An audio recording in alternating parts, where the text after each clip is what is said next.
చిత్తూరు జిల్లా రైతు సోదరులందరికీ విజ్ఞప్తి. భారతదేశ ప్రభుత్వం ప్రధానమంత్రి ఫసల్ బీమా యోజన క్రాప్ ఇన్సూరెన్స్ అనేది రైతులు అకాల వర్షాలు లేదా పంట దిగుబడి తక్కువ రావడం వల్ల నష్టపోతున్న సందర్భంగా ప్రధానమంత్రి ఫసల్ బీమా యోజన క్రాప్ ఇన్సూరెన్స్ అనేది ఇంప్లిమెంట్ చేయడం జరుగుతుంది. అందులో భాగంగా ఆంధ్రప్రదేశ్ ప్రభుత్వం మరి ప్రధానమంత్రి ఫసల్ బీమా యోజన క్రాప్ ఇన్సూరెన్సు దిగుబడి ఆధారంగా వాతావరణ ఆధారితంగా మరి ఈ పంటల బీమాని తీసుకురావడం జరిగింది. మన చిత్తూరు జిల్లాలో Tata AIG general insurance company దిగుబడి ఆధారిత పంటల బీమాని అమలు చేయడం జరుగుతుంది. మరి దీనిలో భాగంగా వరి, రాగి, కంది పంటలకు మరి ఈ ప్రధానమంత్రి ఫసల్ బీమా యోజన క్రాప్ ఇన్సూరెన్స్ అనేది రైతులకు వర్తిస్తుంది.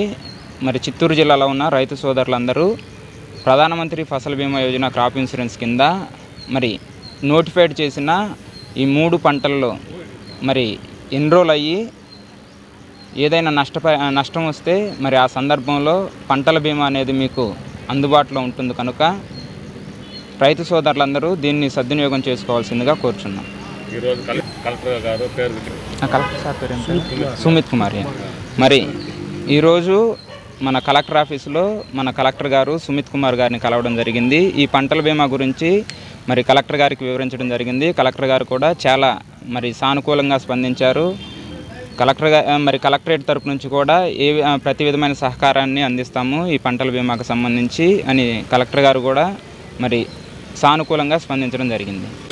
మరి ఈ రైతులు ఆధార్ కార్డు, బ్యాంక్ పాస్బుక్, అదేవిధంగా సోయింగ్ సర్టిఫికేట్ తీసుకొని నాన్ లోనీ ఫార్మర్స్ అంటే బ్యాంకులో రుణం తీసుకుని ఫార్మర్సు మన దగ్గరలో ఉన్న మీ సేవా సెంటర్లు లేదా సిఎస్సి సెంటర్లను సందర్శించినట్లయితే అక్కడ రైతులు దీనిలో ఎన్రోల్ కావచ్చు. లోను తీసుకున్న ఫార్మర్సు మరి బ్యాంకు వారు ఆటోమేటిక్గా మనకి లోన్ ఇచ్చేటప్పుడే ఈ పంటల బీమా గురించి వివరించి దానికి సంబంధించిన ప్రీమియం అనేది మరి వారు కట్ చేసుకోవడం జరుగుతుంది. పంటల బీమాకు సంబంధించి వరికి ప్రతి ఎకరానికి 42,000 సమ్మిష్యూడ్ అనేది ఉంది. రైతు కట్టవలసింది 480 రూపాయలు. రాగికి 17,000 రూపాయల సమ్మిష్యూడ్ ఉంది. రైతులు కట్టవలసింది 170 రూపాయలు. అదేవిధంగా కందులకి మరి 20,000 సబ్సిడీ ఉంది. 20,000 సమ్మిష్యూడ్ ఉంది. రైతు కట్టవలసింది 200 రూపాయలు.